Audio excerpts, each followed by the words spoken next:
오늘은 역대하 8장 말씀 통해서 복의 근원이 되신 하나님이라는 제목으로 같이 은혜 나누겠습니다.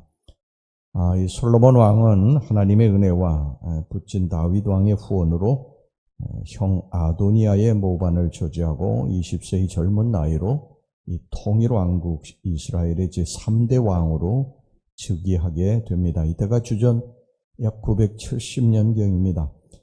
솔로몬은 왕이 되고 나서 무엇보다도 제일 먼저 기브온 산당을 찾았습니다. 기브온 산당을 찾은 이유는 당시에 그곳에 하나님의 성막과 본제단이 있었기 때문입니다.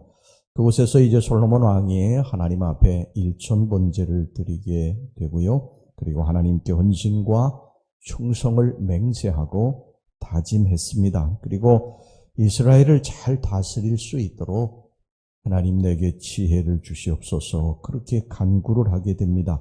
하나님은 자신의 부귀영화보다도 하나님의 영광을 나타내기 위해서 지혜를 달라고 간구하니 솔로몬에게 부귀영화를 구하지 않았지만 이 부귀영화까지도 주셨습니다.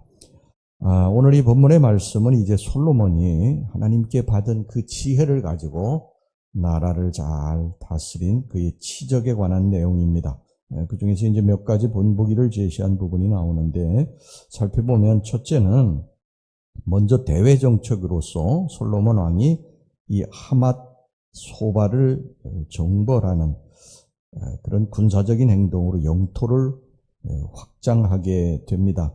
3절에 이제 그 나와 있는데 하맛이라고 하는 지역은 지금 북쪽에 이 갈릴리 호수 한참 올라가서 지금 시리아 땅에 있는 곳입니다. 굉장히 그 위에 북쪽까지 영토를 확장하게 된 것이죠.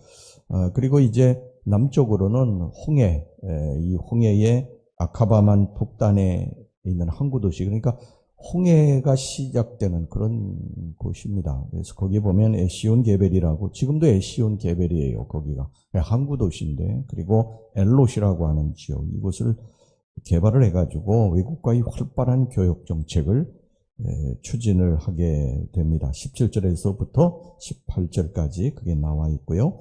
그 다음에 이제 두 번째는 대내 정책에도 주안점을 두어서 이 솔로몬 왕은 무엇보다도 민족한 수건 사업이었던 성전을 7년 공사 끝에 완공을 하게 됩니다. 그리고 모세 시대에 제정된 각종 절기, 또 율법, 이런 것, 제사 질서, 성전 관리 체계, 이런 것들을 아주 공고하게 다졌습니다.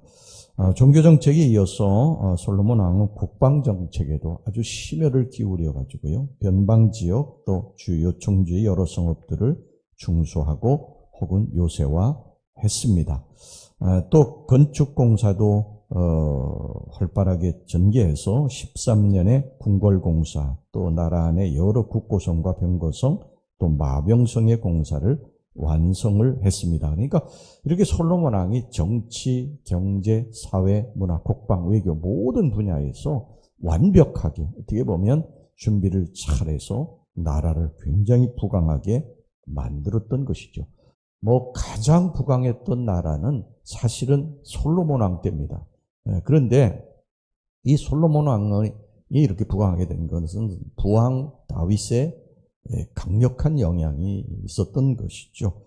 자, 그리고 이 솔로몬 왕국이 이렇게 굉장히 부강하게 된 이유, 또 평안했던 그 이유는 하나님 때문입니다. 하나님이 솔로몬 왕국에 복을 주셨기 때문입니다. 솔로몬 왕의 부귀와 영광은 일찍이 하나님께서 기브온 산당에서 이 솔로몬 왕이 이 기브온 산당에 올라가서 하나님 앞에 기도할 때에 약속하셨던 것입니다. 역대하 1장 12절에 보면요. 그러므로 내가 내게 지혜와 지식을 주고 부와 재물과 영광도 주리니 내 전의 왕들도 이런 일이 없었거니와 내 후에도 이런 일이 없으리라 하시니라.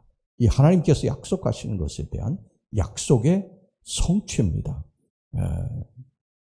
여러분, 솔로몬 왕이 그토록 부와 영광을 누렸던 것, 나라가 이렇게 부강하게 됐던 것은 그것은 솔로몬 왕 자신의 공로 때문이 아니었어요. 다윗처럼 그 자신이 뭐 피 흘려서 왕국을 세우지도 않았고요. 뭐 솔로몬이 다윗의 10번째 아들이었어요. 장남도 아니었고, 어떻게 보면 보잘것없는 그런 우리아의 아내였던 바세바의 몸에서 태어난 사람입니다. 그러니까 혈통이나 뭐 서열상으로 볼 때도 왕이 될 만한 그러한 뭐 자격을 갖춘 사람이 아닙니다. 솔로몬 왕이 이렇게 부귀와 영화, 나라를 이렇게 강대하게 만들 그러한 자질이 훌륭했던 사람이 아니에요. 그런데 이 솔로몬이 이렇게 부귀와 영광을 누리게 된 것, 전적으로 하나님께서 그 솔로몬을 밀어주셨기 때문인 것입니다. 사무엘하 12장 24절 25절 말씀을 보면요, 이렇게 말씀을 하고 있어요. 다윗이 그의 아내 바세바를 위하여하고 그에게 들어가 그와 동침하였더니 그가 아들을 낳음에 그의 이름을 솔로몬이라 하니라. 여호와께서 그를 사랑하사 선지자 나단을 보내 그의 이름을 여디디아라 하시니 이는 여호와께서 사랑하셨기 때문이라. 여호와께서, 하나님께 솔로몬을 사랑하셨기 때문에 솔로몬의 왕국이 그렇게 부강하고 태평할 수 있었다고 하는 것입니다. 이게 솔로몬이 훌륭해서가 아니라는 거예요. 자, 그렇다면 솔로몬이 어떻게 살아야 됩니까? 솔로몬이 내 이 모든 부귀와 영광, 지금 평안함이 하나님으로부터 온 것이다. 그러면 일평생 하나님 앞에 변하지 않고 하나님 붙들고 살아야 됩니다. 그런데 솔로몬이 여러분들 잘 아시는 대로 나중에 변질되지요. 신앙이 변합니다. 여러분, 변하면 망합니다. 우리 신앙이 변하면 망합니다. 제가 늘 말씀드리지만 여러분, 하나님 떠나면 죽습니다. 예수님께서도 탕자의 비유를 통해서 우리들에게 그걸 분명히 말씀하시지 않았습니까? 아버지 집을 떠나면 망합니다. 솔로몬은 결국 나중에 아버지를 떠나게 되지 않습니까? 이방 신을 데려와서 이방 산당 만들고 우상 앞에 절하고 그러다가 결국 나라가 두 쪽으로 갈라지게 되고요. 모든 부귀영화를 다 빼앗기게 됩니다. 여러분, 복의 근원은 하나님이십니다. 하나님으로부터 복이 오는 것이지 내가 잘나서 복을 받는 것이 아닙니다. 그런데 우리 인간이 그렇지를 못한 거예요. 우리가 한결같지 못해요. 여러분, 대표적으로 사울 왕이 그랬지 않습니까? 사울은 굉장히 겸손했던 사람이에요.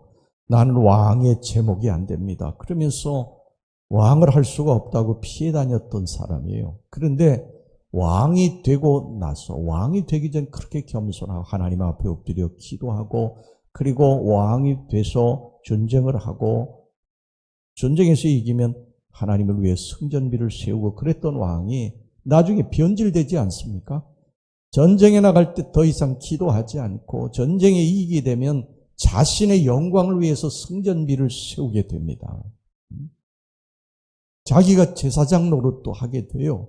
결국 하나님께서 이 사울을 버리시지 않습니까? 하나님이 우리들에게 원하시는 것은 힘들고 어려울 때나 부할 때나 평안할 때나 하나님 한결같이 붙들고 사는 것. 여러분, 다윗이 40년 동안 나라를 위대하게 통치했던 그 이유는 뭐냐? 다윗은 한결같았다는 것입니다.